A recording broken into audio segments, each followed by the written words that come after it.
Friends, இன்றைக்கி நாம் தொய்யக்கீரை பற்றி பார்ப்போம். இங்கே பாருங்கள், இதுதான் தொய்யக்கீரை. நாங்கள்லாம் சிறுசாக இருக்கும்போது எங்கள் அம்மா கூட்ட அடிக்கடி செய்வாங்க வீட்டில். ஆனால் இப்போ நாம் செஞ்சோம்னா நம்ம குட்டீஸ்களுக்கு பிடிக்க மாட்டேங்குது, சாப்பிட மாட்டேங்கிறாங்க. ஆனால் இதுதான் இயற்கையான எந்த உரமும் போடாமல் தானாக விளைஞ்ச தொய்யக்கீரை. ஜூம் பண்ணி காட்டுறோம் பாருங்க. தொய்யக்கீரை இது உடம்புக்கு மிகவும் நல்லது. இது அடிக்கடி சேர்த்துக்கிட்டால் ப்ரெஷரோ சுகரோ எதுவுமே நமக்கு அண்டாது. அந்தளவுக்கு இது அருமையான ஒரு மூலிகை. இது அடிக்கடி எல்லா பக்கமும் கிடைக்காது. மெயினாக விவசாயம் பண்ணிகிட்டு இருக்க கரும்பு, கடலை இந்த மாதிரி இதில் சைடில் நிறைய முளைச்சி வரும். பாருங்க, இது எல்லாமே தொய்யக்கீரை தான்.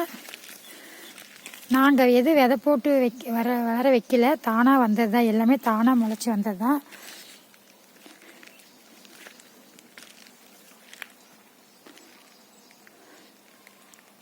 பாருங்கள், நாங்கள் கரும்பு போட்டிருக்கோம். கரும்பு காட்டுக்கு பக்கத்தில் இது சைடில் முளைச்சி வந்திருக்கு, தடத்தில் முளைச்சி வந்திருக்கு. இது ஃபுல்லாகவே கரும்பு தான் போட்டிருக்கோம். ஃபுல் அண்ட் ஃபுல் கரும்பு தான். ஆனால் கரும்புக்கு சைடில் வந்து இது வரப்பில் முளைச்சி வந்திருக்கு. வரப்பு தடமாக யூஸ் பண்ணிகிட்ருக்கோம். அந்த தடத்தில் முளைச்சி வந்திருக்குது.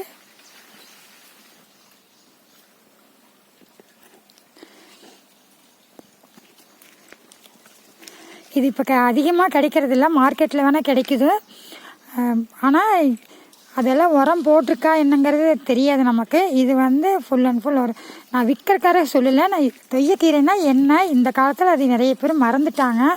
ஃபுல்லாக சிட்டியில் இருக்கிறவங்களுக்கு இது என்னன்னே தெரியாமல் போயிடுச்சு. அதுக்காக நான் அந்த வீடியோ எடுத்து காட்டுறேன். தொய்யக்கீரைங்கிறது இதுதான். கீரையிலே 2-3 வகை இருக்குது. காட்டில் தனியாக முளைச்சி வர்றது, இயற்கையாக முளைச்சி வர்றது. அதில் ஒன்று தொய்யக்கீரை.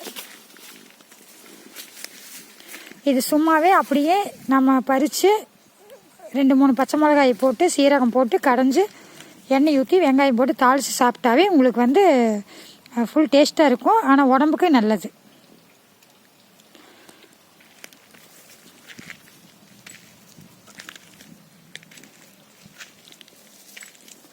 ஃபுல் அண்ட் ஃபுல் தொய்யக்கீரை தான். நிறைய முளைச்சி வந்திருக்கு. நாங்கள் யூஸ் பண்ணிட்டு தான் இருக்கோம்.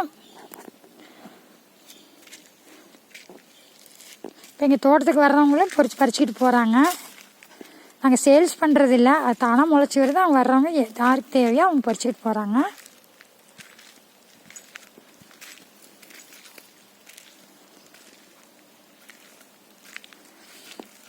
எவ்வளோ அழகாக எல்லாம் பூத்து குலுங்கி இருக்கு பாருங்கள். எவ்வளோ அழகாக இந்த மழை பெஞ்சதுனால கொஞ்சம் நல்லா கொழுன்னு வந்துருச்சு.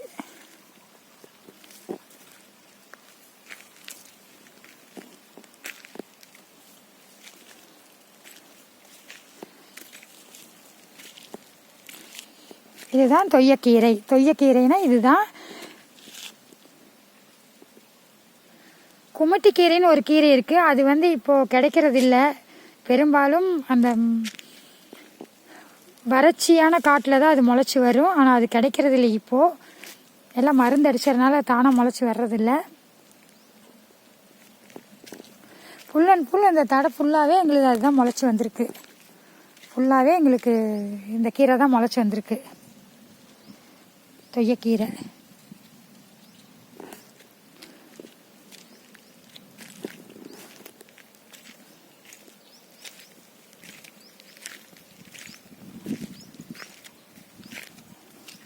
இது நீங்கள் எங்கேயாவது கிடச்சி ஒரு விதையை வந்து ஒரு 2 விதை போட்டுட்டிங்கனாவே போதும். அது அப்படியே வளர அப்படியே இருந்துக்கிட்டே இருக்கும். அது அழியாது சுத்தமாக.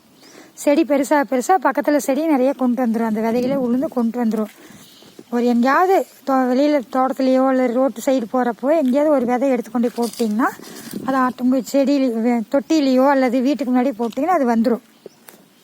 இதுக்கு எந்த பாதுகாப்பு முறையோ எந்த பாங்கோ எது பண்ண வேண்டியதில்லை. தண்ணியும் நம்ம ஊற்ற தேவையில்லை. மழை வேறு டைம் வரும்.